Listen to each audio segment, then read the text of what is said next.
문재인 대통령이 칭찬했던 동탄의 임대주택이 9개월째 공실이다라고 하고요. 두 번째는 김치 냉장고에 거액이 발견됐다고 합니다. 누구 돈일까요? 자, 세 번째는 코로나와 관련된 소식도 준비가 되어 있습니다.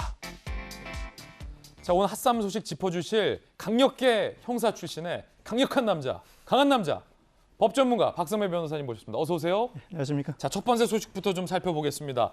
그 대통령께서 칭찬을 했던 임대주택이 공실이라고 하는데 그때 당시 지난해 12월 문재인 대통령이 어디를 방문했었고 어떻게 극찬했는지 그 장면 보고서 이야기 들어보겠습니다.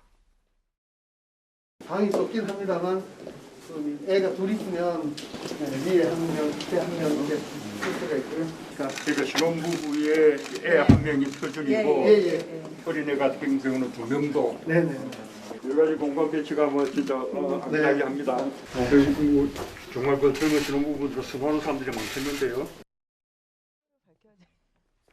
자, 대통령이 굉장히 좀 인기가 많을 거다라고 밝혔던 저 주택이 박성매 변호사님 9개월째 공실이에요? 그렇습니다. 이 동탄 신도시에 설립된 행복주택이 대통령 방문 이후 9개월, 그 이전 기간까지 합산하면 1년 6개월째 공실에 이르고 있습니다. 저거 그때 막 4천만 원 들여서 인테리어 했다고 논란도 했던 그거잖아요. 그렇습니다. 쇼룸 논란이 불거지기도 했었죠. 문 대통령은 당시 이 인테리어 상황을 보고 이 공간들이 신혼부부들에게 참 도움이 되겠다라고 판단했지만 실제 수요자들의 수요에는 미치지 못하는 양태가 나타나고 있습니다.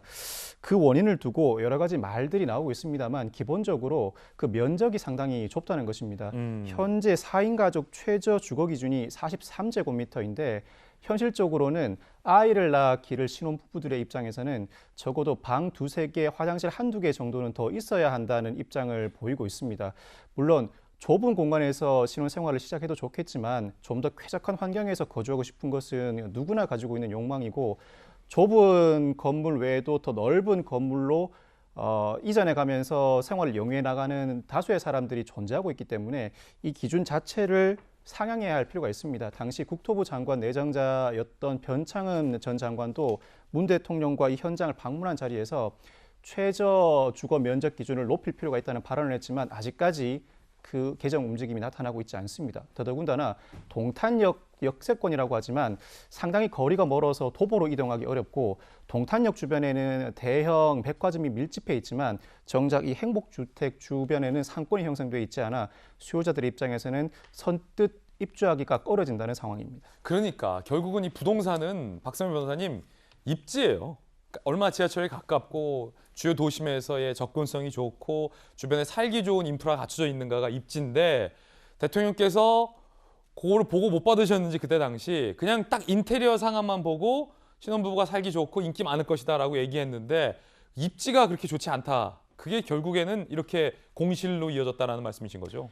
주변 전문가들에 따르면 정부가 공공임대주택을 많이 짓고 있지만 수요자들의 수요를 충족하지 못한다면 공실은 더 늘어날 것이라고 예측하고 있는 것 같습니다.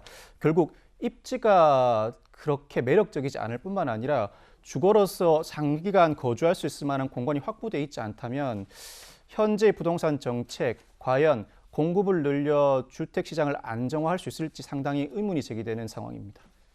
그렇군요. 저희가 대장동만 한 입지였다면 엄청 인기였을 텐데